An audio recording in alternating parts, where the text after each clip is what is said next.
Hi, I'm Vicky Harp. I'm the PM Manager for the SQL Server Tools and Experiences team at Microsoft, and I'm here today to talk to you about what's coming up next for SQL Server tooling.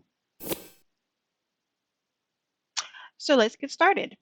So today I'm going to be talking about some of the things that we're working on in the SQL Server Tools and Experiences team that may or may not have a direct roadmap as far as when they're landing, but these are all things that we think are definitely going to be coming along, and they're things that we have been doing work on. So I'm using sort of an insider's insider version of Azure Data Studio where I have a couple of extensions installed that are not yet available open source, or I'm using actually dev builds off of the machines given to me by the developers who haven't yet done the pull request to get these things in. So some of these things may be landing even in the next couple of months, and others may be a little bit further out. So we're always willing to hear more from you about this. So please get in touch with me, get in touch with us via Twitter or on GitHub if you see something that you want to give us some feedback on. So the reason that you're going to see a lot of what I'm talking about being in Azure Data Studio comes back to the same story that I've told a couple different places now, but I'd like to reiterate for those of you who are maybe new to the space. With SQL Server now supporting Linux, we have a real need for a lot of our tooling to support Windows, Linux, and Mac OS, as well as edge devices. And this is something that SSMS, for all of its greatness and all of its maturity as a SQL Server tool, isn't likely to be able to do. It's based on Windows 32-bit code. It has a long history and it has a lot of features, but it's not something that we're able to move over into those cross-platform environments very well. As well, moving forward, what you're going to see is there's a little bit of a separation of Azure Data Studio away from SSMS in terms of the number of platforms that it supports. So SSMS supports SQL Server and its many flavors thereof.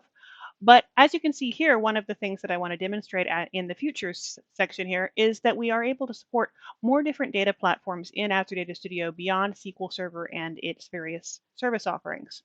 So with SQL Server, we have SQL Server on-prem, all the different flavors on Azure, such as SQL MVM, SQL Database, SQL Managed Instance. We're able to support Elastic Pools. We're able to support the SQL pools in Synapse Analytics, which were Azure Data Warehouse. And then for some time now, we've also supported PostgreSQL, both in Azure and off Azure in case of standalone Postgres instances on-prem or running in a VM. Moving forward, we're getting into this is something that hasn't been shown as often.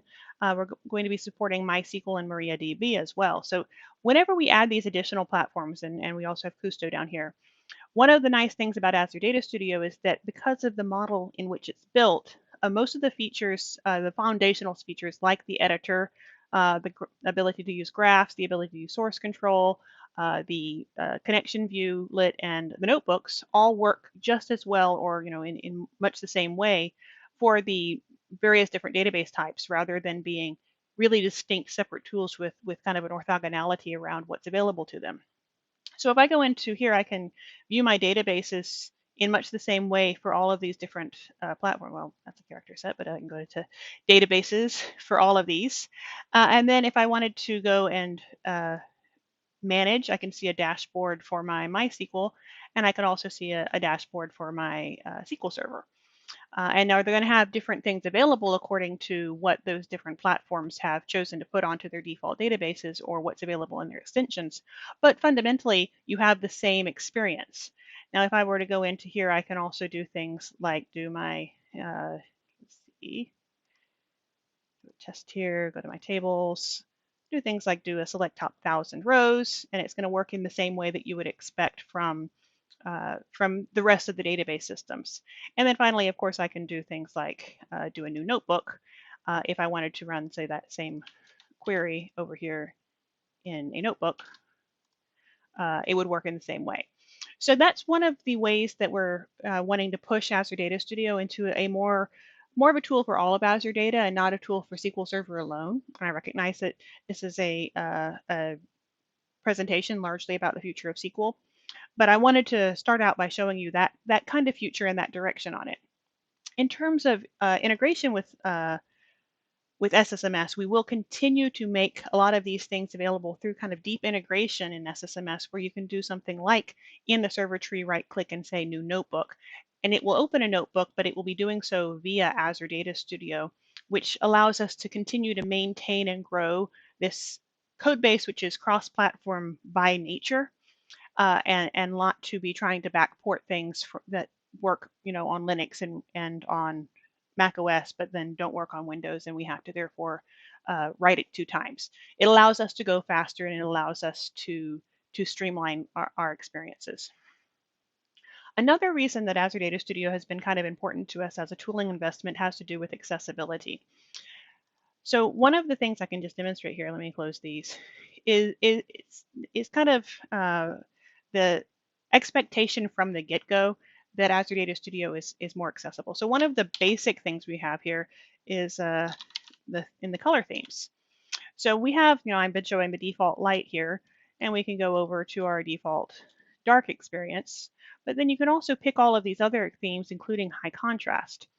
And this can be really important to people who are have different sensitivities, different color vision, different need to use interactive tools like screen readers, and indeed to use different types of visualizers and everything. So that sort of thing is built in kind of from the get-go in Azure Data Studio in a way that we take advantage of in part from the nature of the tooling, but something that we are also going to continue to innovate in. So you have simple things going on here, like as I'm changing these around, you can see that the size of these boxes is moving around, and it's being done in a very deliberate fashion. If I move this down and down, you see this is getting quite small, but it's going to fill the space appropriately. But as I get it bigger and bigger, it's also going to be filling the space appropriately and really making this slide around and move. This is something that you might be familiar with in terms of reflow whenever you're using a mobile device looking at a website as opposed to when you have the full browser. And in Azure Data Studio, we're doing a lot of work to make sure that things reflow in that way as well for your desktop experience in your client tool, so that you can set it to the zoom level and the fonts and everything that is most comfortable and appropriate to you. But we're really wanting to go a little bit further than that as well. So I'd like to walk you through an experience for a user who might be low vision or no vision and using a screen reader, and also think about how it might work for people who do have full vision but might use a little bit of assistance in understanding data. So I'm going to move over from my Insider's Edition to more of a private build of Azure Data Studio. And here I have a query, and let me make this a little bigger here. And this is from AdventureWorks. We have a simple query that gets a list of salespeople and their orders. So if I just run this real quick, you can see the list here. And in a typical environment, this is 17 rows. It's not an overwhelming amount of data, but it's still, a number of rows. And if you had a screen reader or something, it would be having to read all of this information to you in possibly a really overwhelming way. So for the sighted among us, we would typically go over to say, let's summarize this using something like a chart. So here I have a chart, and you can see it has all of these different settings, all these different bars for the different people, but it's still not something that is very natively accessible to someone who is not sighted. So what we've added here, and this is in a very early phase, so this is not the final UX, but it's showing the technology. This is called an accessibility insight, which creates a human readable version of kind of an insights on this that you might get as though you were reading a chart. So in this case, it says there were 17 salespersons. The top 3 highest total orders were as follows. And then it lists the salespeople, their number of sales, and their percentage of the total. It also shows the bottom 3. So this is what we kind of call the telephone interface, where this is the sort of thing that you might tell someone if someone asked you to run a query and then explain to them verbally what it is that you see. And so we're going to continue working with Microsoft research teams on making this sort of insight more available, and probably finding a better place to put this, and maybe find some new ways to use it so that maybe you can use it as a sort of auto creation of insights, auto creation of reporting for those of you who are sighted, but also making it much more available and usable for those with limited or no sight. So that will be a continuing area of investment for us.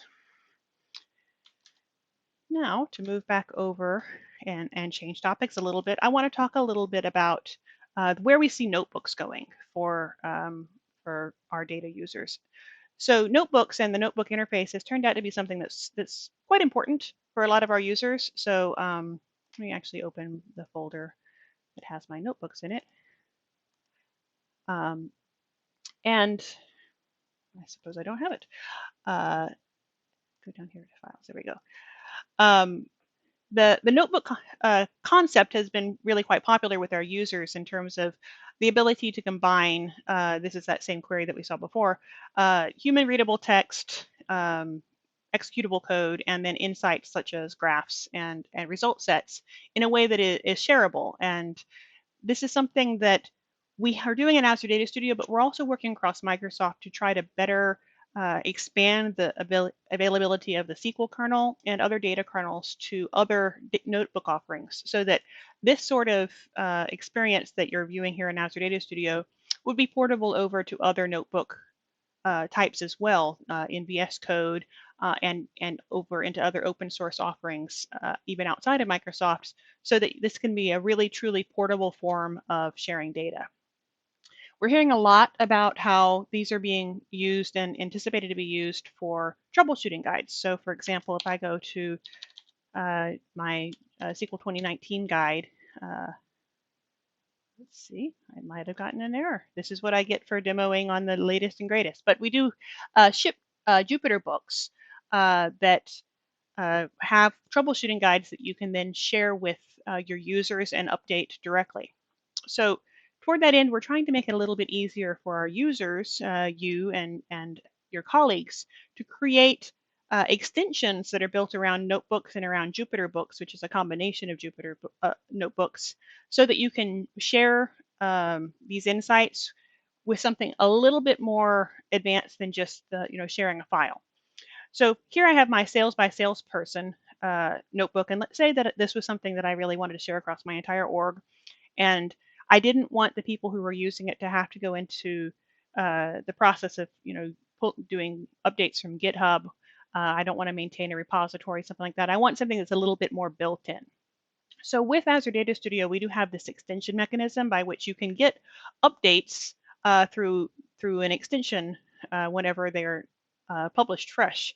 So what we're doing is in this first evolution, we're kind of thinking that this would most be for public-facing extensions, something that you might ship out for the entire world to see. But more internally, you might consider a futures where you can use this for your own internal purposes as well, where you can then share critical notebooks and such via extensions. So let me show you a little bit about what it takes to do that. So if I go to my terminal here, I'm going to use our Azure Data Studio Yeoman generator, which is our extension generator, and walk through the process of creating a extension from this sales by salesperson notebook. So be quiet here and let it run.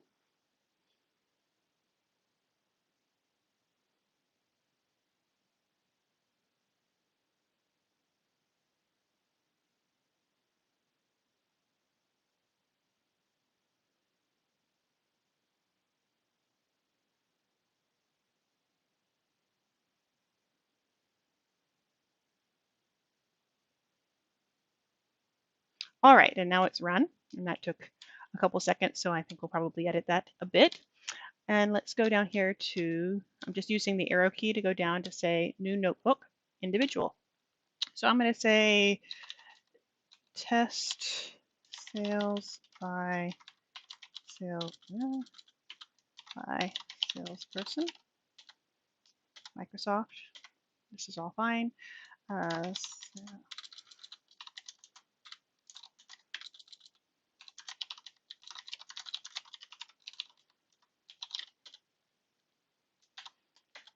and then I'm going to put, let's see, what's my copy path here?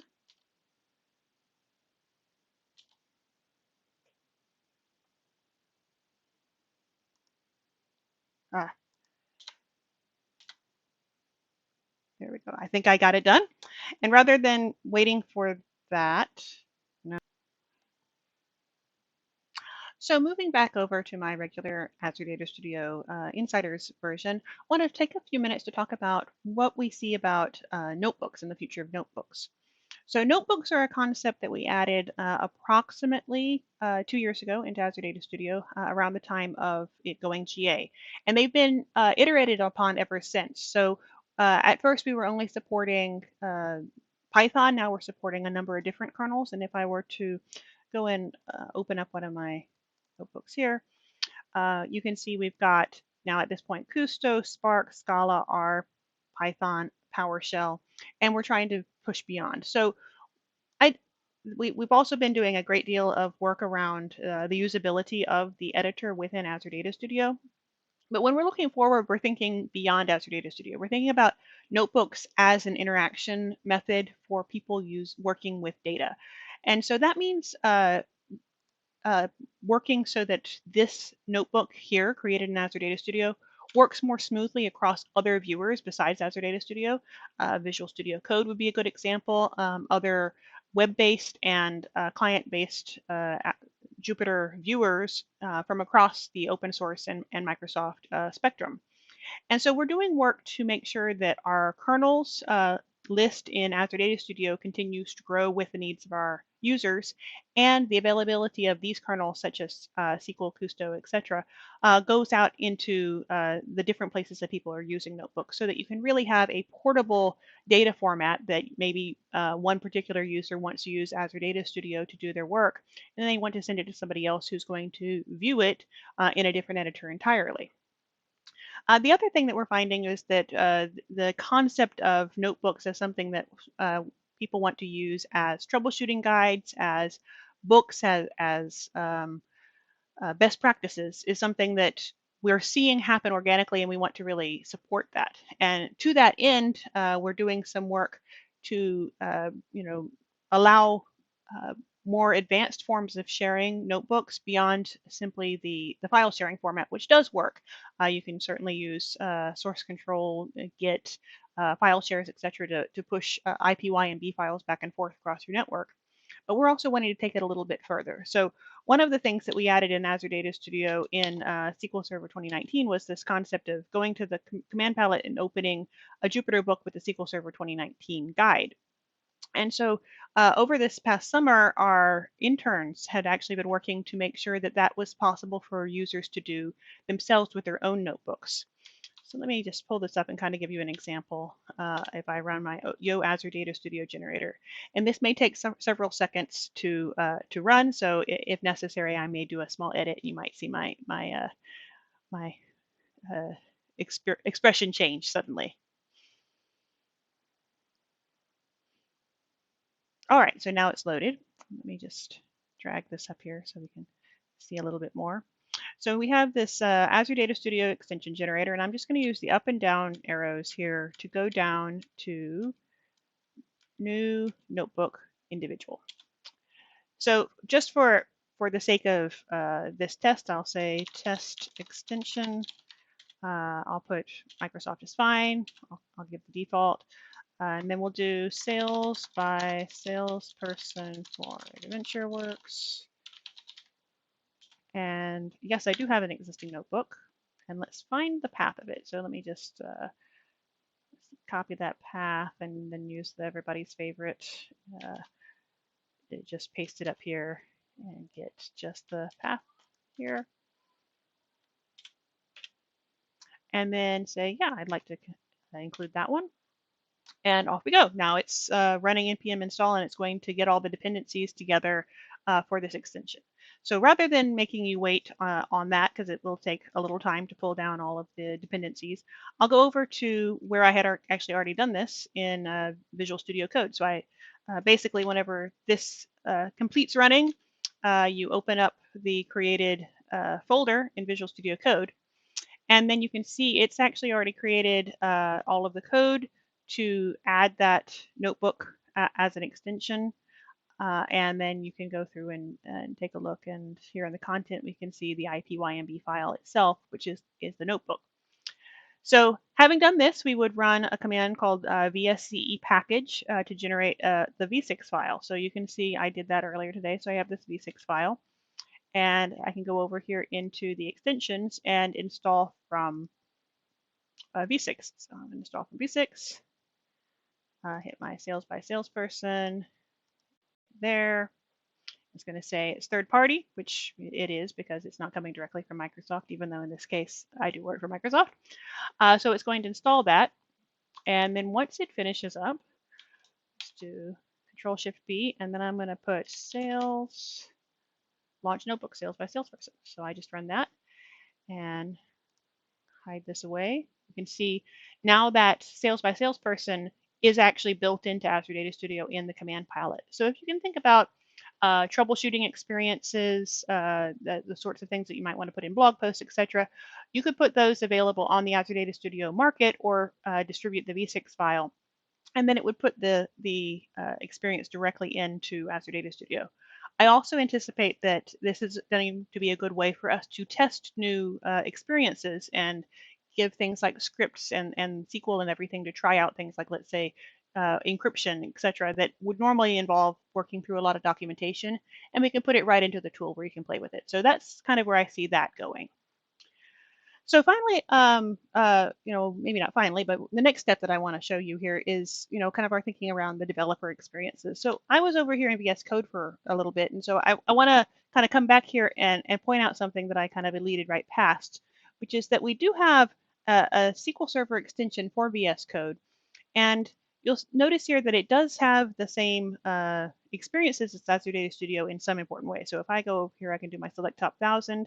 I can run my queries here in well, I'm not seeing it run, but you can run your queries here, and then you get a nice query history. So let me actually go here and do, oh, there it is. It was just taking a moment to pop up. So you can run your queries, and then you also get this nice query history. So it's a different feel than Azure Data Studio. It's really more intended for working alongside a development that is occurring kind of in Visual Studio Code. But you do get your result sets, you get your messages section, you get the ability to do your exports here, and then we get this nice query history, so I can go and see what did I run a little earlier today and rehydrate those queries as necessary. So this is something that we'll continue to invest in, and you'll continue to see things that are in Azure Data Studio working their way over into the MS SQL extension in VS Code as they seem relevant to those users, to those pure dev users. And one of the ways that I'm kind of anticipating seeing that go is we've been adding a lot of features into Azure Data Studio around import and export of DAC packs. These things are available now here where you can do your data to your application wizards. That's work that I consider highly relevant to the developer user. So I'm anticipating seeing that sort of thing show up in the other tooling as well. And then the other thing that this is maybe not a future leaning thing, but you can see that we do have the ability to do new database projects in Azure Data Studio as well. So there's a certain fine line that we're going to be walking between the things that belong in Azure Data Studio for somebody working with database projects, working with data as kind of their data first and development to the side, versus the things that we say they're working kind of development, app dev to the first with data to the side, and really aligning to the rhythms and expectations that people have in those different tools. So this is an area that we'll continue to innovate and work, and we're looking forward to hearing from you on where we do it right and where we maybe could have done it a little bit better. So just actually clicking on the thing that I was pulling up there because I didn't show it. And there we go. So yes, here I could go ahead and say I want to create a new project. I can make a schema type, and then it's going to extract everything into a new database project there, as you would expect. So that is something that is actually not forward-looking. That's actually out right now. So please do feel free to go play with that. It's just an example of where we're going with our developing tools. And so finally, the last thing I want to show is actually something that we've done recently in our hackathon, and I thought it would be a little fun to show you what we're calling a conversational UI and the way that we're thinking about bringing it into Azure Data Studio. So if I go to Control-Shift-P here and hit Azure Data Bot, this is a little experiment we're doing on how to better do kind of self-help for users using Azure Data Studio when they're working with Azure properties, etc. So I'm just going to talk, say hello to this little bot, and it's, it says, hey, I'm your little individual bot. So I'm going to say, hey, I want to troubleshoot a problem. And in this case, it's saying, oh, I can help you with Azure SQL Managed Instance. That's as far as we've gotten this particular experiment going. So I'll say, yeah, I do not have the message code. I'm not running it right now. So I just kind of want to do some browsing. So here it gives me a list of all the different types of problems I might be having. And I can say, oh, I'm having a backup problem. And then here's a list of all the different types of backup problems. So I'll pick long-term backup retention, and it'll pull up the relevant documentation there.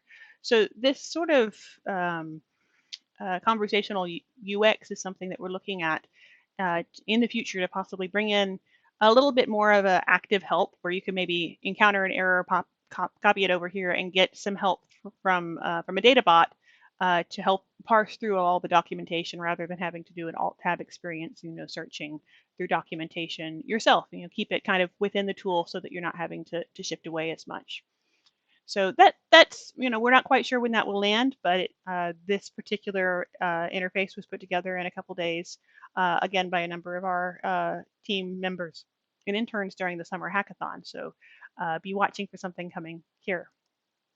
So we continue to release monthly, where we intend to do so going into the future. So as you have ideas, if you have things that you'd like for us to look into, some of the experiments that I've shown here today, if you're excited about them, please do let us know.